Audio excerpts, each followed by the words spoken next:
CEO Gods of Grind music firm who has grossed millions in revenue. Also a real estate and stock investor, serial entrepreneur whose plans are to build 16 buildings for his company. 3 of the buildings already completed, with the 4th now to be built in Shreveport, Louisiana. The company's headquarters, a multi-story and multi-million-dollar facility and compound. Everyone who knows him says he is the hardest worker they've ever seen. We have him live today to answer a few questions. Let's begin. So tell everyone how this all started, the process from the beginning. Yeah, so basically what happened was I bought this land about 3 years ago and initiated through the Mpc to do a site plan review to get a commercial building built. When I bought this property, it was zoned as commercial. I went through about a 2-year process of being put off by the Mpc, and I want to make it clear, I don't know what all officials was putting me off. I do know that Alan Clark was involved, which at that time I forgot what position he holds, but now he's the director who has taken Mark Sweeney's place out here in Shreveport since Mark Sweeney's resignation. So after putting me off for about 2.5 years, they came with a new UDC law basically for all the zoning around Shreveport. My land was changed. It was no longer commercial. They dropped it down to residential. So when they dropped it down to residential, me not really knowing the process, I went ahead and filled out to go ahead and build a residential building, not knowing that they had enacted a reasonable clause for people whose land has been downzoned, dropped from commercial to residential, or either lowered in standard as opposed to zoning, that they would allow you to come back before the board, get it rezoned and bring it back to its current state, at least its current state. So that's the process that I'm in right now. I'm trying to get my land zoned from residential back to commercial, how I bought it when I bought this property. And if you know anything about real estate, commercial land is way more expensive than residential land. You got a lot more uses, different things, and that's what I do. I'm a business person, so I build business. So with that being said, I've filed for an application for my land to be rezoned, and I went before the board, and the board denied my application, which 30 applications have previously been applied for rezoning. Every single one has got approved except the black guy, me. My application was the only application that has ever been denied in the history of the Mpc since the UDC has came into effect. Do you feel that certain people or organizations are trying to run you out of the area so they can take it and gentrify the area? So at the meeting, there were several white people who came to oppose me for my building getting, for my land getting changed and rezoned. And after doing a little bit of research, I come to find out that the leader of the mall, the head speaker, the one who first spoke, her name is Liz Swain. She's the director of the Downtown Development Authority. So I did a little further investigation, and I come to find out that Liz Swain worked for a company called Mormon and More, which a man by the name of Mauricio roca also worked for, who's on the Mpc board, and he was the one to motion for my application to be denied. Not only that, but he got on the board because of a letter of recommendation from Mormon and More when Liz Swain was the vice chairman of Mormon and More, who also named appeared on that letter of recommendation for Mr. Rucker. Now, according to the laws, the MPC bylaws, any MPC board director who holds a chair to make any decision about a citizen's land shall speak that to the board, tell the board, and not attend the meeting that day. So Mr. Rucker wasn't even supposed to be there that day because he has a personal relationship with Miss Liz Swain, the director of Downtown Development Authority, which my building is located in downtown area. So Liz Swain basically appeared with several of the white people to say that they don't want my business in the area, that they don't believe that it goes along with what's in this area. Well, nothing's in this area. When I say nothing's in this area, this area has been left destitute. No one is building, no one is developing. I'm developing something here, and I'm black. These people who came up here who are white, they don't own any land down here. They don't live down here. They don't have any family members who live down here. And if most people are familiar with gentrification, then basically what a lot of developers do, they go to an area town, they get the prices dropped so low that they could buy it for cheap. They get a lot of it adjudicated, and then they build and make the prices so high that the minorities and low income, impoverished people in the area can't afford to stay there no more, so they have to relocate. That's what's basically going on. They want this part of downtown to develop housing and whatever else that's going to benefit them. And if it benefits them and hurts me in the long run, it doesn't matter as long as they achieve their goal. So it's just a form of corruption, abuse of power, and malicious intent to keep me from getting my land rezoned. So right now, I'm basically at the point to where I'm taking this matter to court. What are your plans to go forward from here, and what actions will you take?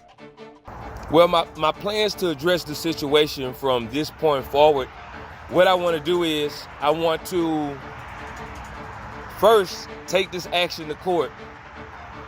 I'm hoping to find other people who have grievances against the MPC so we can turn this to a class action lawsuit.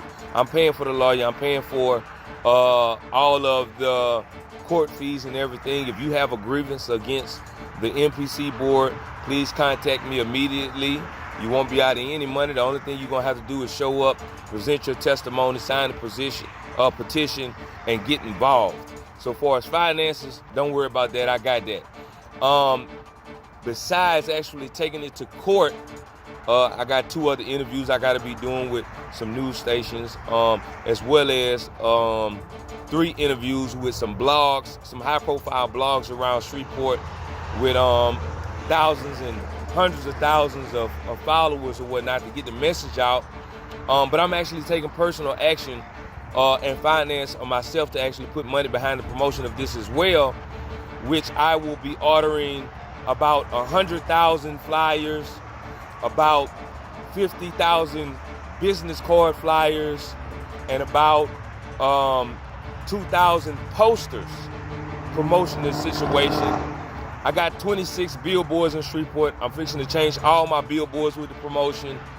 And I got 2 tour buses, and I'm going to wrap both of my tour buses with the promotion that we have to point out these corrupt officials so that the citizens of Shreveport know what's going on, especially when it comes to affecting the communities that we live in and keeping businesses in the area that's going to help pay taxes, bring in jobs, and different things like that, that will increase the growth, not only of the community, but of the people who stay in the community, to provide better homes. Not only that, be able to buy homes, buy cars, and whatever else, send their kids to college, put more money in the bank, different things like that, and that of that nature. But what I can say is I'm not going to stop until this matter is addressed. I've done a lot of research. There are a lot of other real estate developers in the area, over 200 or 300 of them, who've been through the same thing. I think that maybe the ball was dropped on this situation when people was talking about it during maybe about a year ago. I won't drop the ball. I'm not a ball dropper. I'm the type of person, I'm going to fight to the end. So with this affecting me, now I'm personally involved And if it takes a year, 2 years, 3 years, if I got to go to court, the Caddo Parish Commission, City Council, District Court, Federal Court, Supreme Court, the governor, whoever, senators, wherever, who I got to reach out to them, I'm not going to stop until this situation is taken care of. And from what I've learned is that basically the MPC stands alone on its own, and it's not controlled or ran by the city. And if it was ran by the city, they would basically be more prone to follow the rules and procedures that they have that was made for the MPC, the directors, and people to follow. And I can't see that if the rules were being followed, that my application would have got denied. First of all, if the rules were followed, Rucker would have never been on there. Mauricio Rucker, he's a Mexican immigrant from Mexico. He moved somewhere, then he moved to Shreveport because he got a job here. And basically, he's on the MPC board representing actions for the future development of a city that he wasn't born in. He hasn't resided in for 20 years, 15 years. And primarily, he came down here for a job. So if he gets another job, he's gone. If he gets a better job, a more higher paying job, he's gone. He's not here to see the next 20, 30 years of Shreveport, the future development of building it into a bigger and better city. And that's just fact. After I read about his situation and why he came down here, that's fact based on his own testimony.